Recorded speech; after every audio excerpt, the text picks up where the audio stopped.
mean, I could remotely turn off my light here if I need. See? That's cool. See how I turn off my light? Oh, yeah, What you did? Oh, this is basically my Chrono Swatch. Let me show you another thing that I can do here. Basically, I can go to my other mode here. And also, I can close my blinds too if needed.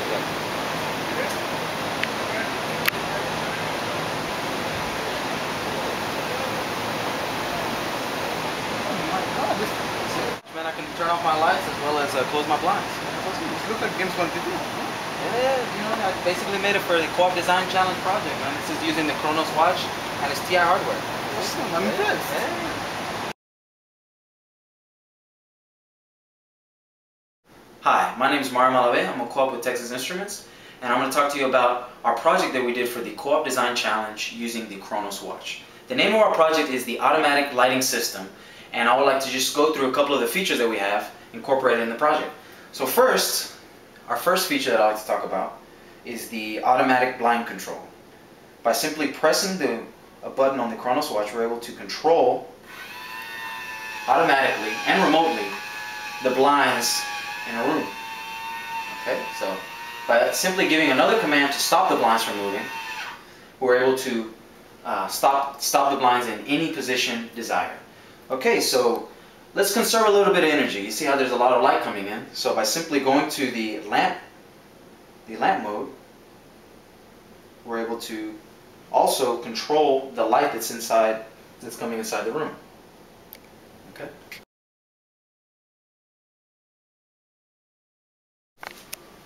Hi, I'm Karthik. I'm a co-op with Texas Instruments.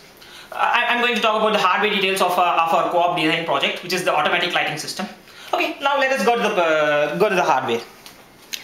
As you see, I'll just tell about all the components here. So as you see, you have two breadboards with some circuit in it, and they're also like two RF access points. These RF access points are TI CC 1110 based RF access points.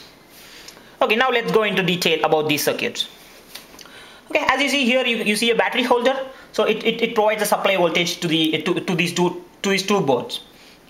So this is a 6-volt power supply, and it's powered through AA batteries. Now let us go into the power supply circuit diagram. As you see here, you see two ICs. These are the voltage regulator ICs. So for this board, I need two voltages. I need a 5-volt supply, and also I need a 3.3-volt supply. So these are TI based voltage regulators. So the top one gives a stable voltage of 5 volts, and the below one will give a stable voltage of 3.3 volts. Okay, now let us proceed forward. As you see here, you have 4 transistors. Okay, the number 4 always tells you that it's a bridge. Okay, now let us see why we require a bridge here. So here we require this bridge is the bridge which drives the motor. It drives the motor which controls the window blinds. So we need the bridge in order to rotate the motor in both the directions. Okay, now let us go into some details about the bridge.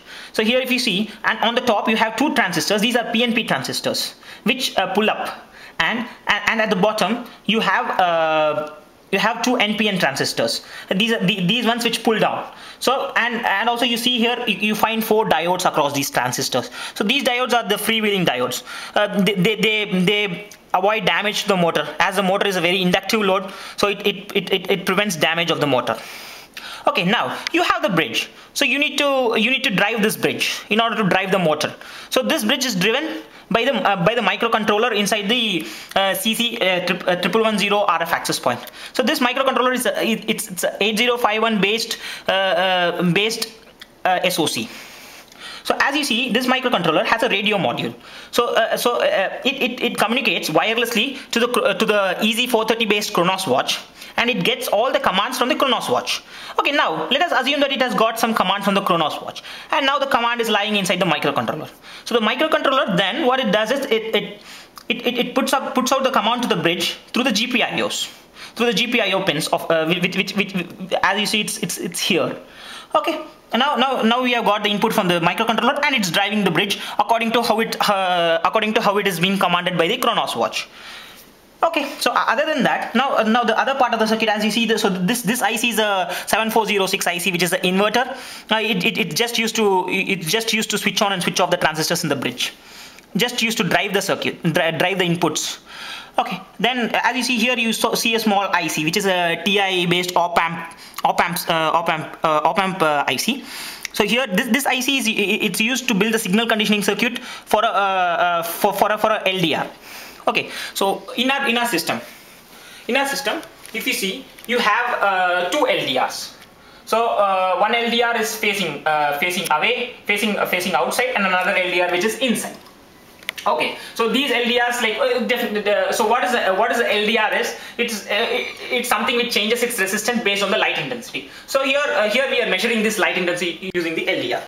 Okay, now let us come to the signal conditioning circuit of the LDR. So the LDR, I have a voltage divider which transduces this change in resistance into voltage, and then later on this voltage, which is proportional to the light intensity, is being amplified by a non-inverting op amp, and the output of the op amp is given back to the microcontroller and the microcontroller converts and there is an ADC inside the microcontroller which converts this analog voltage into digital, and now the microcontroller has the it has the light intensity in the form of a digital value. Okay, so actually these the LDRs actually can be used in order to make this whole system automatic. Okay, now let us go to the next circuit, which is the lamp circuit. Okay, similarly, as you see in the lamp circuit, you have a power supply which is being powered again by the batteries, and similarly, as you see, there are two voltage regulators. That is, one is 3.3 volts and another one is 5 volts. And okay, so here the main chip which drives this circuit is the photovoltaic triac driver, which automatically senses the zero crossings of the AC voltage which you given, and it also gives the triggering input to the triac which you have. The triggering input to the triac here. Okay, now then if you see, this is an inverter. So so the inverter gets the input from the microcontroller, which is again the same RF access point as we discussed previously. And this microcontroller in turn drives the photovoltaic triac driver, and whenever you give some input to it, so it will fire the triac, and the triac will in turn provide a path for the AC current to flow through, so that the lamp glows. Now if you want to switch off the lamp, then what you just switch it off to the microcontroller here, and in turn now the photovoltaic triac driver will not give a firing pulse to the triac, and hence the light gets switched off. Okay, now this is details about the whole circuit diagram. Thank you.